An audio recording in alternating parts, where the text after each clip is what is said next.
All right, guys, welcome to another edition of the Trench Warfare podcast. I'm your host, Brandon Thorn, and today joined by Duke Manyweather. Man, Duke, I'm excited to do this with, my new setup, touching up on just all the things that have gone on in the offensive line world, catching up on that. I mean, it's an exciting time, man, just to kind of get back together and talk.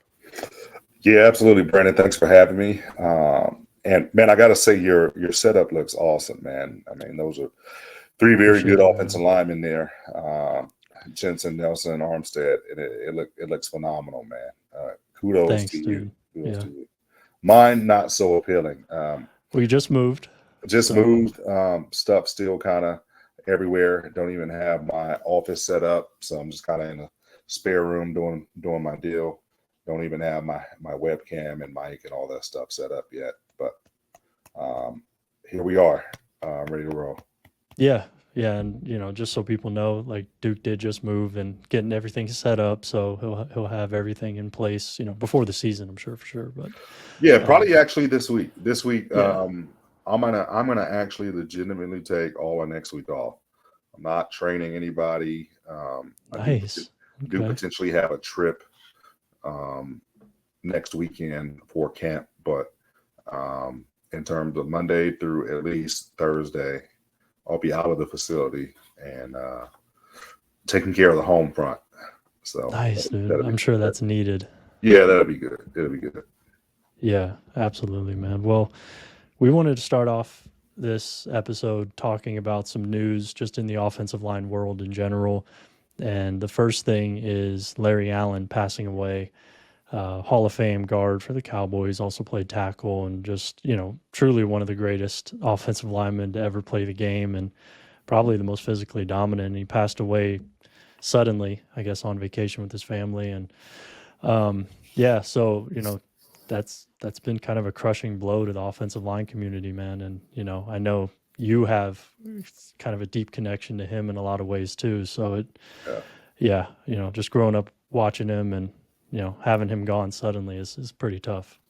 Yeah, absolutely. And when we got the news, I was actually with Zach Martin when the news hit, and shortly after that, Tyler Smith joined us. And we didn't plan it that way. We had planned to kind of meet up and do what we did, but it was surreal. It was surreal to find out of Larry's passing. Larry Allen was a guy. I only met him one time, but me and him had the same offensive coordinator in college. So Larry Allen went to Sonoma State. I went to Humboldt State University. Sonoma used to play Humboldt State back in the day before Sonoma dropped football. And Bob Owens, who was my offensive coordinator, was also Coach Larry Allen at Sonoma State at the time. So he would always tell us stories about Larry Allen and just the sheer dominance and how he went about his business. And like where I grew up, inner city LA, Compton, Carson area, he was what we call a hood legend. Like everybody knew, kind of about LA in that regard. So he's very close to, just in the whole way we look at O-line. I mean, he is like the insignia on our strike, leverage, drive, finish shirts that we started in Yep. 2016 or 17. I think you still have one of the original shirts, but those are like one of our most popular shirts that we sell. And a lot of people didn't even know that it was Larry Allen. And it's one of those pictures that I have blown up and framed that soon it'll be up back on the wall here pretty soon in my office. But it was definitely devastating news. We had talked about getting him out to the summit. We were trying for this year. It's just heartbreaking, so young, 52 years old, Mm. on vacation, man. My thoughts and prayers go out to his family and friends and former teammates, all of those that really had a connection with him on a personal level, and not just on a fan level and admire as I did. There's a lot of people around me that actually had a connection to him in terms of personal and were deeply affected. So sending out Yeah. positive thoughts, prayers, and just pray for understanding. Yeah, man, it's tough. It's losing a legend like that, early, prematurely, suddenly is hard. And yeah, Larry Allen, I think is probably the most dominant offensive lineman that I've ever gotten a chance to watch in the NFL. So yeah, I was still holding out hope for him to make masterminds, but obviously more important things now, like you said, just prayers with the family and all those who were affected. It seems like he was a pretty private guy. It Yeah, seemed like he kind of stayed out of the limelight. And because I saw that Emmett Smith video. I don't know if you saw that tribute yeah, he did, but he said that he didn't really like participate in a lot of the functions or whatever. He he just did. kind of stuck to himself. And so He we didn't didn't. really get to see him much, or hear from him. But that kind of makes it almost a little more hard in some ways as a fan, because you never really got to get to know him, and get his perspective on the game today and stuff like that. It would have been cool. But Yeah, definitely. And I think, yeah, 2016 or 2017 was the last time I saw him.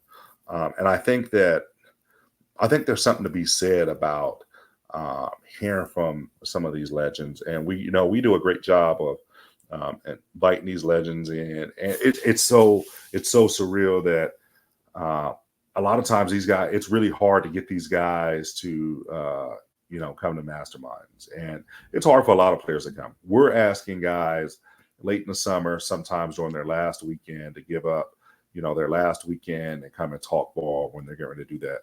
And it's not for everybody. Those that do it are really committed to it. But what we always hear when we get those legends, those Hall of Famers in, is it's one of those where like they were reluctant and they didn't know, and then they get there and it just takes them back, and it kind hmm of fills a void. I think you remember a couple of years ago with Willie Rofe yeah, broke down and got really emotional. yeah, man. Yep. I think even last year with Bruce Matthews, like just being in awe that like this was a thing. And so Yeah.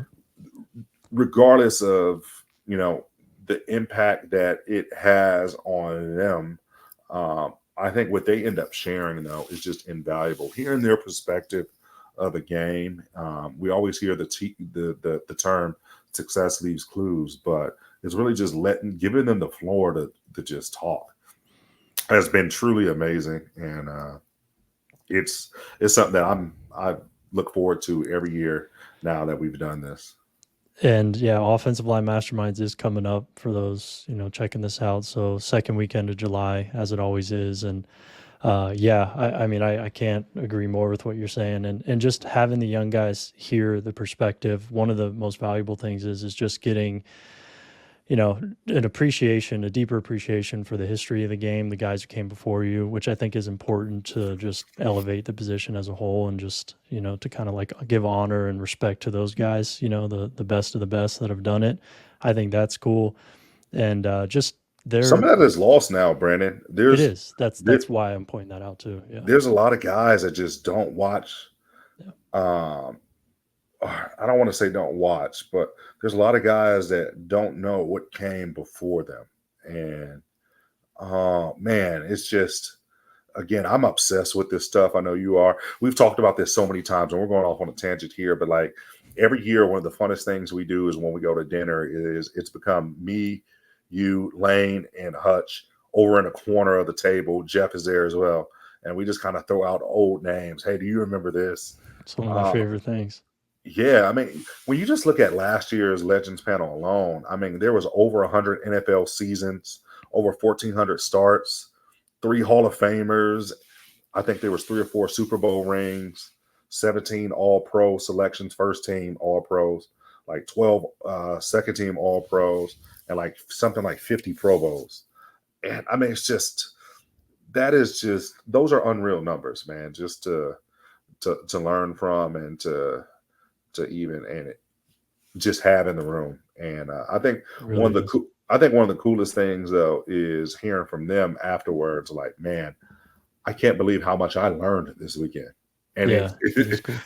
I think that's what ends up being the coolest is hearing those guys that a lot of them have worn gold jackets and wear gold jackets in the rings, and they're like, man, I learned this weekend. So that's really cool. But getting back Yeah, to it, man. like, man, we really are sending our thoughts out to the family and friends of Larry Allen, man. I would have loved to hear his perspective on the game. Just how we do that mentality Oh yeah, piece right at the beginning. Like I would have, yeah. that would have been awesome, man. I know it really would have, and so paying our respects to Larry Allen, of course, we wanted to lead the show with that. We felt like that was the most important thing, and in other news, that's not quite as sad or anything, but it is unfortunate for sure, and that's the early retirement, really, of Corey Linsley. Who was, I think, a former 4th or 5th round pick and Yep.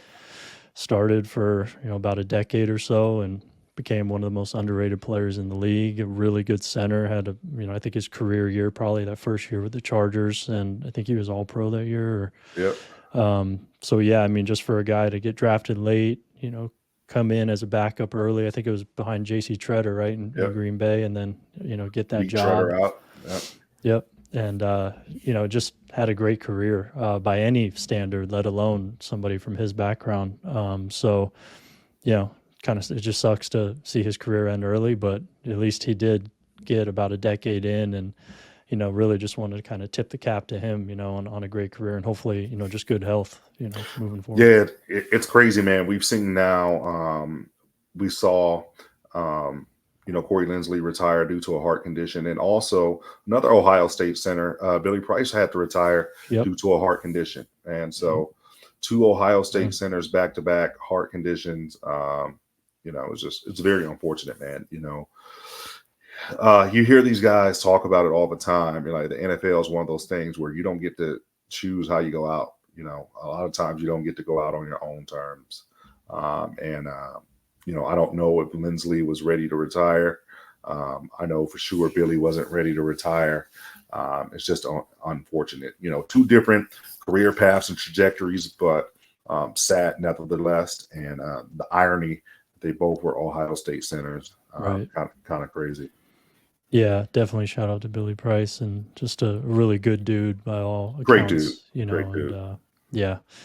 So best of luck to him and his family as well. And another kind of bit of news that's just been getting around the internet and stuff, and for good reason. I mean, camp's getting ready to start, and off-season program is in effect, and some of the questions, as you look at the depth charts, of the offensive line units this season. I mean, I think one of the most pressing ones is in Philly, with their right guard situation.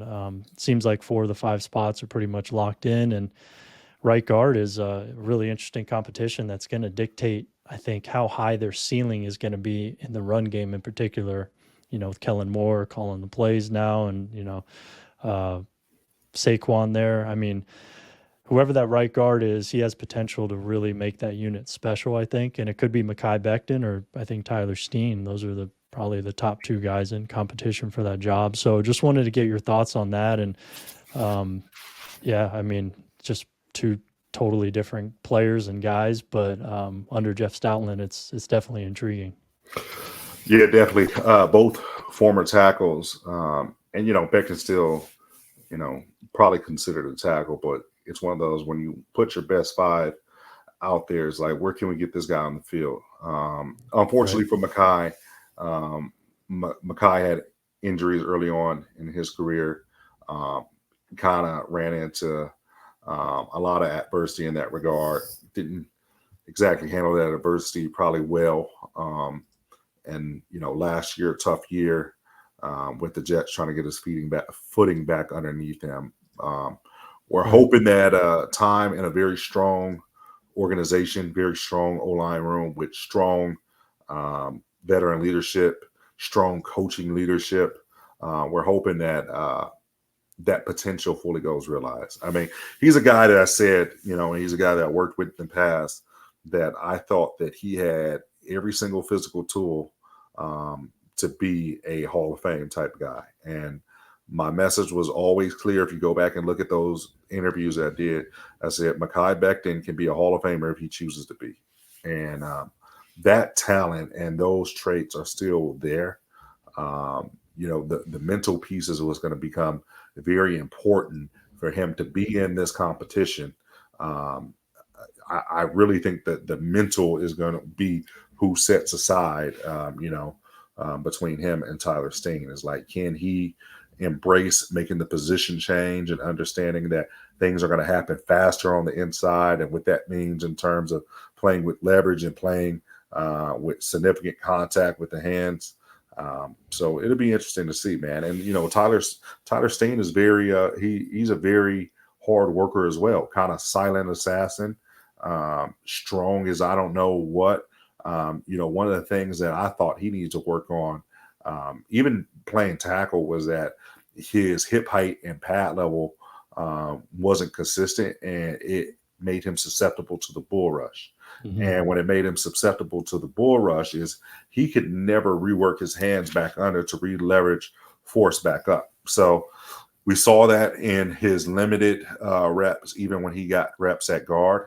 And so the things that typically come back and bite you in the ass don't just magically go away. You got to work at it. So if he can maintain a hip height and then maintain getting his hands lower on the bull rush to redirect force up, and he can take care of that, he'll be okay.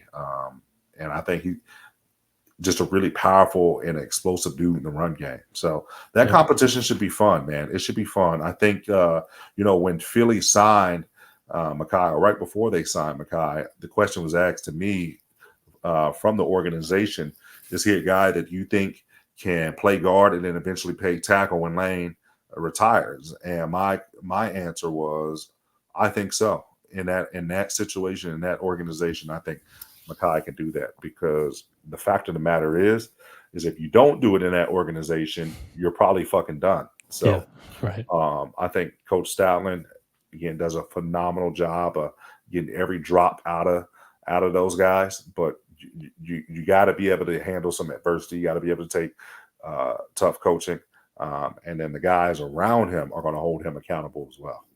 Right. Yeah, it's an ideal situation for a guy to try to, save a career. Absolutely. And get the most out of himself where he didn't before. It's the best spot. So, man, because when you see, I mean, you look at his rookie year, but then even last year, man, there's some flashes on there where he just flashes. fucks people up. Yep. And it's just like, it's there. Yeah. It's there. But when you look at when he gets beat, it ain't physical. It's like the mental shit that just there, kind of bizarre technique and not being consistent with it, and just kind of letting it go. Yeah, if he can just improve his consistency with technique and just discipline, I guess is ultimately what it is. I think, and exactly what it is. Yeah, and I mean, Coach Stoutland, man, I'm rooting for a talent like Mekhi Becton, man. If he can realize that, man, Philly's offensive line, who knows what we could be seeing this year. But that's why I said he's going to dictate, and Steen, their performance, kind of the ceiling to me, because I think the floor is really high in Philly. Their O-line's going to be good, no doubt. It's just how good, are we talking? So that'll be interesting. And just to kind of cap the Philly offensive line off here, saw it posed recently, whether Cam Jurgens was a center or guard, I guess because he played right guard last year, just because Kelsey was there. But, I mean, he's absolutely a center. He was drafted to play center. And expect him to be a good center this year and a weapon in the run game. Yeah. So I agree. I think people forget how good he was at center at Nebraska. And not only how good he was, but some of the things that made him special and why he ended up in Philly was because of what he could do out in space and on the move. I mean, if you're saying that your archetype is and your archetype and prototype was Jason Kelsey, then you're going to try to look for some similar characteristics and traits that potentially can be plugged in right back into that position. That way you don't get too far away from what made you successful, some of those elements, even though there is a new offensive philosophy and coordinator, but like you still want to be able to get your center out on the move, on the perimeter, out in space, and I think Cam Jurgens is going to be a guy that allows him to do that.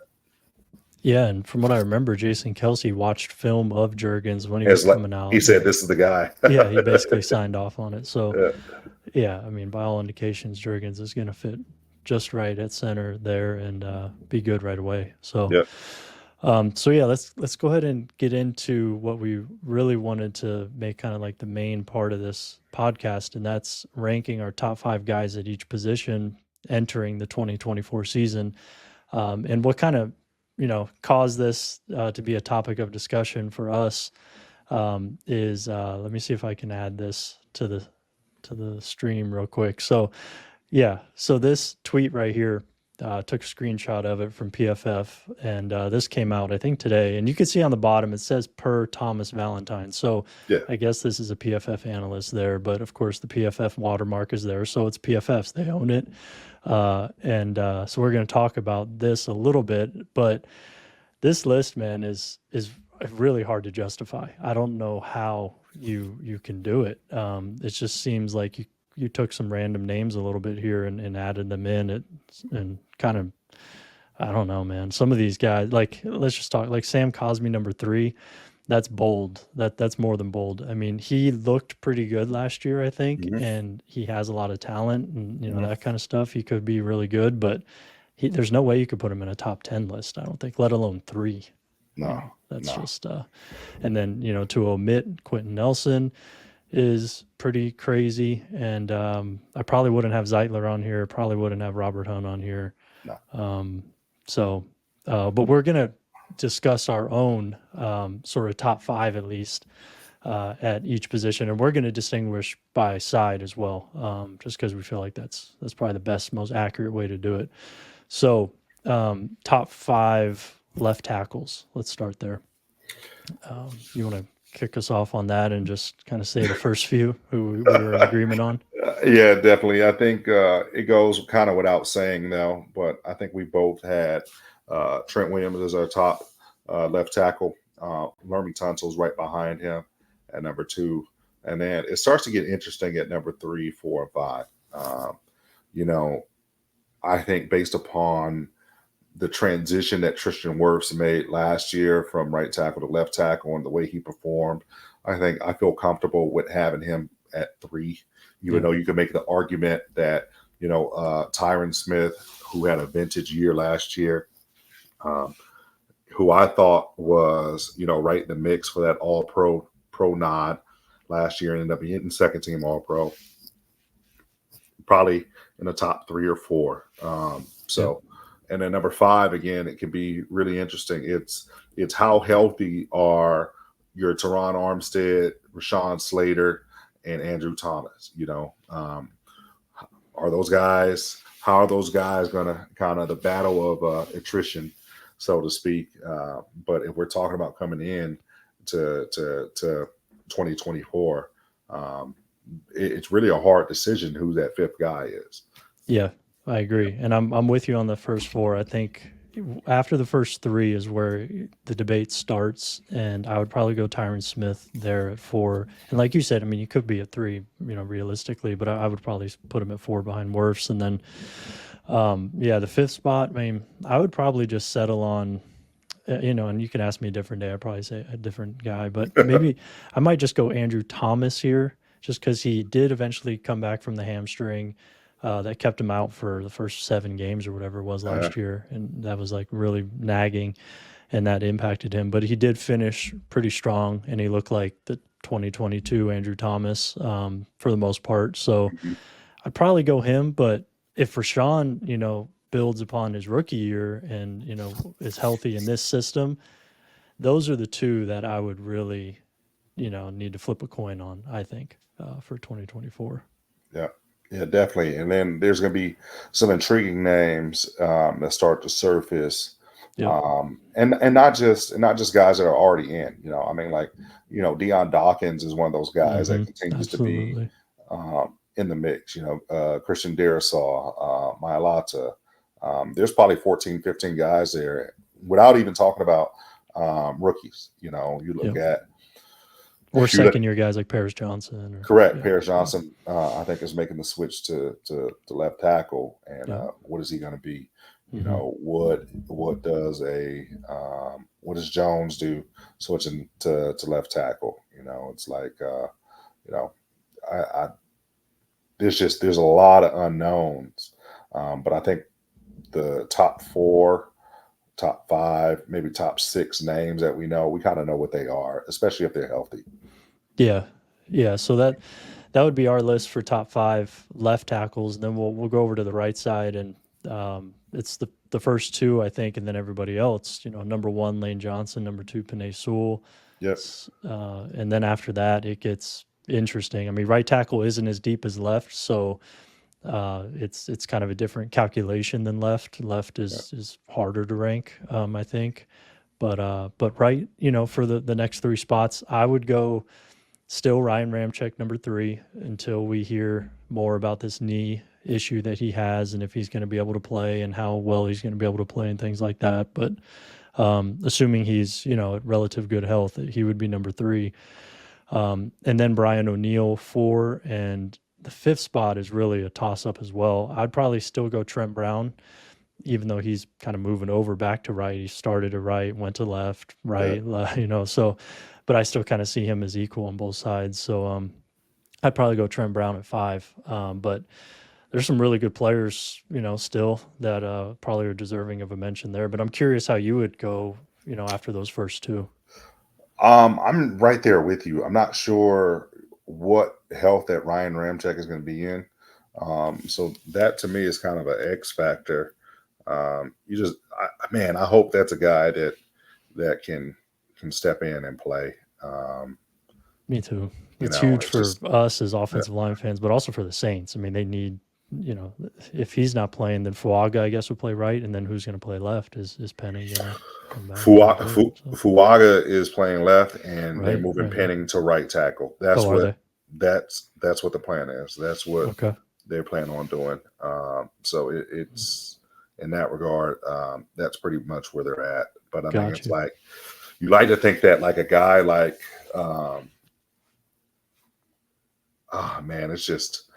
it's tough. It's tough. It's not a really established position. There's a bunch of young guys, but like, does a Darnell Wright step up? Does you like to think that Joe Alt is probably going to step in and be one of the top dudes, right?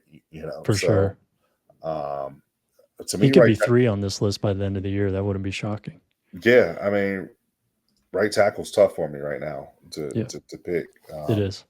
Yeah. But I'm gonna be bold here. I'm gonna go Lane Johnson, Penei, and again that could be 1A and 1B, and then I'm gonna go Joe Alt at number 3. I'm gonna go Joe Alt at number 3. Okay, I like it. Yeah, and then I'm gonna go Brian O'Neill number 4, and then number 5 is tough. You can go Godecki.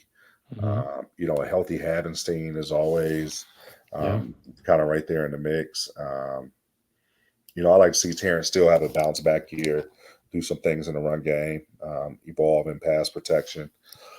But if we're going off of just consistency and kind of a known thing, I would say that 5th guy is probably Morgan Moses. Nice. That's a good one. Yeah. Yeah, Morgan Moses, I mean, consistent, definitely. Last year he had that torn labrum, still played through it. I don't know, he maybe missed a couple games, but yeah, definitely. Him and like Havenstein are super consistent and usually out there. But yeah, Morgan Moses is a good one. Him and Tyron Smith, man, that could be really fun if those guys stay healthy for 12, 14 games. That'd be awesome. And then you got Olu. Olu, man. Kind of as the swing or the backup, probably. What a great spot for him. I'm pretty sure nobody really runs swings anymore, man. It's really, you got your backup at left tackle and your backup at right tackle. It's really what it is. Yeah, there isn't really a lot of like true utility type guys like that. No. Yeah. All right. Well, yeah, that's good. We got some differences on that one. So let's get into guards because I think this is going to kind of tie into that PFF graphic that we showed. And so, yeah, left guard, man. I mean, for me, it's really kind of a top 2, I think, at this point. And I don't know if this is going to be bold or not, but I think it's Quentin Nelson and Tyler Smith. I think those are the 2 best left guards in the league. And yes, I'm thinking of Joe Thuney and Joel Bitonio, but what Tyler did last year, man, I mean, I think he's deserving of this at this point for number 2. 100% agree. 100% agree. There's no argument there for me. Yeah, it's okay, good. Well, I mean, the fact that you agree is, reassuring for sure. Yeah, because I mean, I typically don't put 22, 23-year-old guys, like in that elite tier of anything. I mean, it's rare, but yeah, I just think it's kind of undeniable at this point what he did, what he put on tape last year and who he did it against and, all that. So yeah, Nelson, Tyler, 1 and 2. And then 3, 4, 5 is pretty set to me. It's just, I guess the order can vary, but I went Joe Tooney, 3, Joe Batonio, 4, and Landon Dickerson, 5. Yep. And yeah, there's some really good players after them, like Jonah Jackson and Jonah Elton Jackson, Jenkins. absolutely. Jonah Yep. Jackson healthy, Elton healthy. Yep. I mean, they're right in the mix, 100%. Those are all very good players, I would say, or better. But I think it's those top two, and then there's like a 3, 4, 5, 6, 7 that are all kind of in the top, maybe that next tier. But yeah, how would you order those next three, assuming you had Q1 and Tyler 2? Yeah, I think it's Q1. Tyler Smith 2. Some days he's 1. Yeah. And then I think to me it's Tooney, Batonio, 3 and 4, and then again that fifth guy is the one that it's like who do you plug in there? And Is for it me, Jonah or Landon for you, or anybody else? I think it's by far Landon Dickerson, and then Jonah Jackson will be right after that. Yeah. So there's not much discrepancy there between, and again, like those top two can bounce back and forth, and then 3 and 4 can bounce back and forth as well. Right. Yeah. Okay. So we're pretty much in agreement on that. And then, contrasting that with the PFF list, I mean, Quinn Nelson wasn't even on theirs, so we're in strong disagreement on that one. And then Landon wasn't on there either. So not sure how that's possible, but let's go over to top 5 right guards. And this, again, just want to reiterate, this is for 2024. So if we were, building a line for the next 3 years, this list would probably look different, but just for 2024, who we expect to be, the best at their position. So for right guard, I would go Zach Martin 1, Shaq Mason 2, Yep. Chris Lindstrom 3, Yep. Wyatt Teller 4. Yep. And then 5, it gets interesting, but for me, it's pretty firm. I'm going Quinn Miners at 5 because I think there's a case that he's one of the 3 best run blocking guys on this list.